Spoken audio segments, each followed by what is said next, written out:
There are, I think, two kinds of guilt. And there are two ways to respond to each of those kinds of guilt. And if you're like me, you've probably experienced all of them at some stage. Let's have a look at them together. The first kind of guilt is guilt for things that I have done wrong recently or I'm doing right now that I can do something about. If I might, for example, think, I've been mean to my brother lately. Well, I can do something about that. And so that kind of guilt is actually a really good thing. It's the work of conscience telling me I've done something wrong to help me correct my actions. So the two responses are I can do nothing about it and say, it doesn't matter, I don't care. Or of course I can say, I will call my brother and say sorry, or I'll simply be nicer to him tomorrow. Well, hopefully we should actually all experience that kind of guilt from time to time. The only people who don't are sociopaths. And you and I are not that. We have a conscience that lets us feel and know when we've done wrong so we can change. The second kind of guilt, though, is a little more complex. It's guilt for things that are in the past or things that I can no longer do anything about, things I can't change. Let me give an example from my life. Is that when I was 12 years old, I caught a wild cockatoo and kept it as a pet.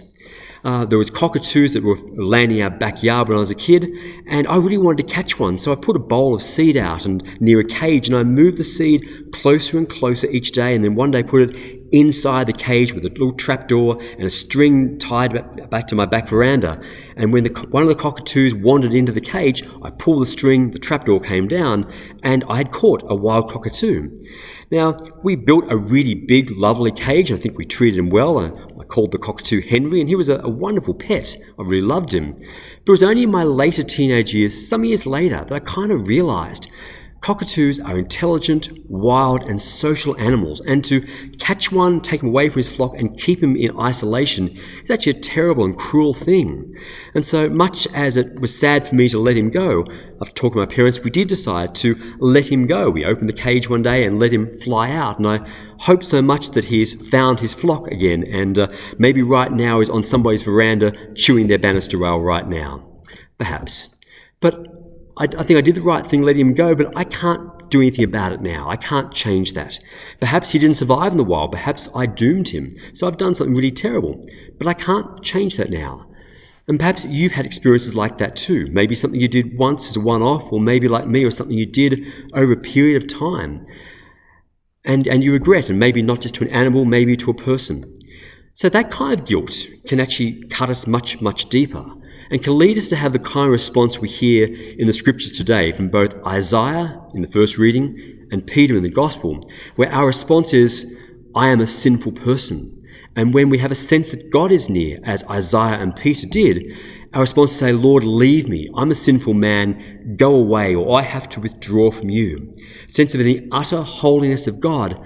I'm not worthy in his presence. And that actually is true to some extent. We are not worthy of the goodness and the glory of God.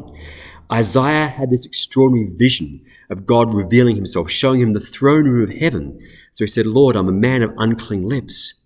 Peter saw Jesus display something of his miraculous power with that incredible catch of fish. And so Peter realized that he was in the face of greatness, holiness here. So he too said, Lord, leave me. I'm a sinful person. And that, in fact, is the right response. But then it's what we do with that matters. Our desire may well be, and one thing we can do is simply to withdraw and say, well, I'm not worthy here. I need to go away. I can't draw near to God. I will have to avoid and avert my eyes from God. And there are people who do that in their life today. There are people who don't go to communion out of a sense of their own guilt. There are people who then think, well, I can't even go to church, so they don't. There are people who don't step up for ministry because they're talented, wonderful, capable people who could make such a difference, but they say, oh no, I'm not worthy to do that, so they don't. And the church loses out. Indeed, God loses out. The only person getting their own way in that is actually the devil, who loves to use our sin against us. And the devil wins twice. The original sin way back when, but then holding us against us now to hold us back. And although that was what both Peter and Isaiah wanted to do, if that's you need to hear what God does and what Jesus does in response. In Isaiah, God, through the angel, the seraph, brings a hot coal and sears Isaiah's lips. It's kind of symbolic in a vision, but sears his lips and says, this takes away your sin, this purifies you. So so God can then call Isaiah. And Isaiah's response then is, "Here I am, Lord, send me." Isaiah is restored by God. God forgives whatever his sin may be, we don't know what that sin is, and then uses him for mission and sends him out. And the same happens in the gospel. Peter says, "Lord, leave me, I'm sinful, I'm not worthy." But Jesus says, "Don't be afraid. From now on, you will catch people." And in that simple act of Jesus saying, "Do not be afraid," Jesus restores Peter, draws him in relationship, and then says, "You have a mission. Go catch people." This is the beginning of his perhaps 3 years of being with Jesus in his earthly ministry. And Jesus, in fact, does the same again after the resurrection. He restores Peter again after Peter has denied Jesus 3 times. This is what God does. This is what Jesus does. Restores us from our sin and commissions us.